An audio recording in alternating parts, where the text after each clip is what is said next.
Saint মার্টিনে এমন একটা রিসোর্ট আছে যেখানে এক রাত থাকতে হলে দিতে হয় ৪৫,০০০ টাকা।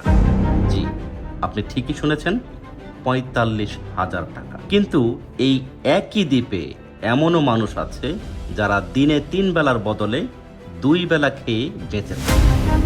একই জায়গা, দুইটা সম্পূর্ণ ভিন্ন জীবন। প্রশ্ন হচ্ছে, এই পার্থক্যটা কেন?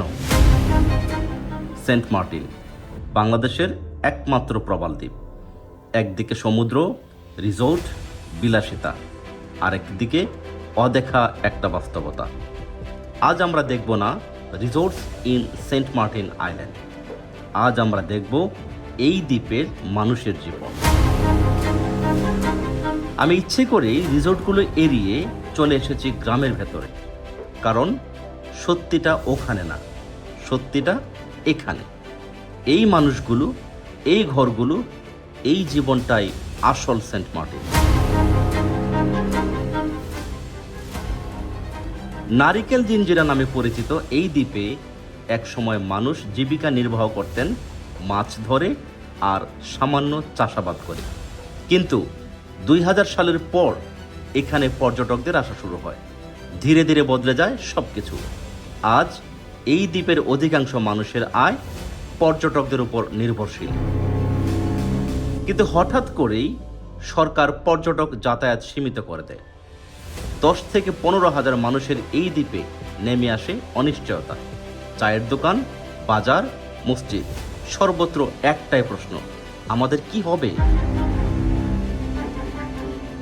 একজন স্থানীয় বাসিন্দা কাঁপা গলায় বললেন, আমরা তো এদেশের নাগরিক, আমাদের এই দরিয়ায় ভাসিয়ে দিয়েন না, পরিবেশের দোহাই দিয়েন না, নিয়ম দেন মানব, কিন্তু পেটে লাথি মারেন না। এটা একটা মানুষের বেঁচে থাকার আর্তনাদ। আরও একজন বাসিন্দা বললেন, ভাই, আগেই ভালো ছিলাম, এখন কষ্ট বাড়ছে। তাদের সাথে কথা বলার পর আমি রীতিমতো বাকরুদ্ধ। এই কথাগুলো শুধু শব্দ না, তাদের হাসি খুব সাধারণ, কিন্তু তাদের গল্প খুব ভারী। বঙ্গোপসাগরের জোয়ার ভাটার মতোই এখানকার মানুষের জীবনও অনিশ্চিত।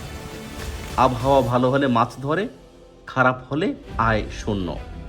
অনেক সময় খাবারও জোটে না, জাল মেরামত করেই দিন কাটে। আগে অটোরিকশা চালানো, পর্যটক পরিবহন, হোটেল রিসোর্টে কাজ, এগুলো ছিল তাদের আয়ের উৎস। কিন্তু এখন পর্যটক নেই, কাজ নেই, আয় নেই। পুরো দ্বীপ যেন থমকে গেছে।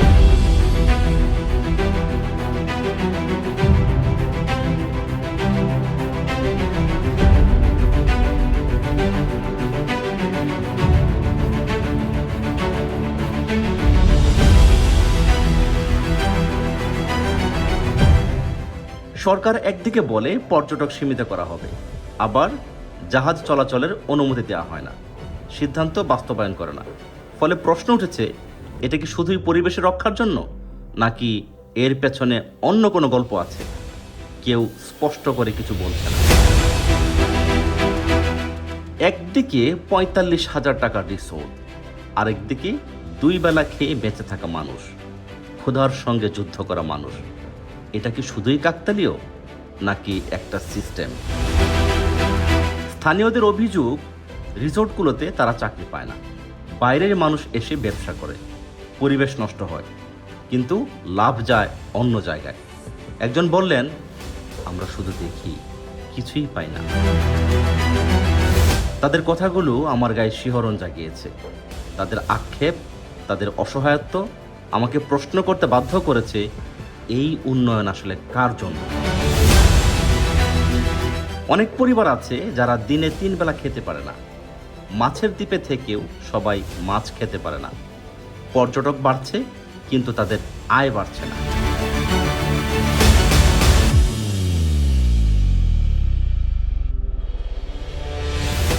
আজ সেন্ট মার্টিনে যা হচ্ছে, জীবিকার সংকট, খাদ্যের অভাব, উন্নয়ন বঞ্চিত জীবন, টিকে থাকার লড়াই, হাজারো মানুষ মানবেতর জীবনযাপন করছে।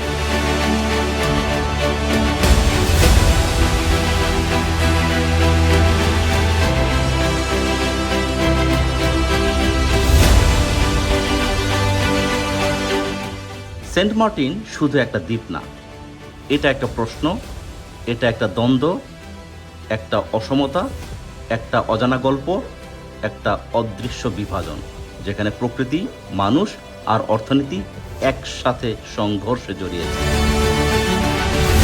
এই ভিডিওটা শেষ না, আসল প্রশ্নটা এখনো বাকি। পর্যটক নিষিদ্ধকরণের এই সিদ্ধান্তগুলো অন্দরমহল থেকে কে বা কারা নিচ্ছে? এতে করে কারা লাভবান হচ্ছে? অনিয়ন্ত্রিত, অন্যায্য ও আকাশচুম্বী মূল্য নির্ধারণে কলকাঠি নাড়ানো এই রিসোর্টগুলোর পেছনে কারা? কারা এই দ্বীপ থেকে কোটি কোটি টাকা হাতিয়ে নিচ্ছে? আর কেন এই দ্বীপের মানুষ পিছিয়ে পড়ছে? পরের পর্বে আমরা খুঁজে বের করব এই পুরো সিস্টেমের পেছনের আসল সত্য। গত পর্বে আমরা দেখেছি রিসোর্টের বিলাসিতা, আজ দেখলেন সেন্ট মার্টিনের গ্রামীণ জীবনের বাস্তবতা। যদি এই ভিডিওটা আপনাকে ভাবায়, একটা লাইক দিন, কমেন্ট করে বলুন এই মানুষগুলোর জন্য কি করা উচিত, আর সত্য জানতে সাবস্ক্রাইব করে পাশে থাকুন।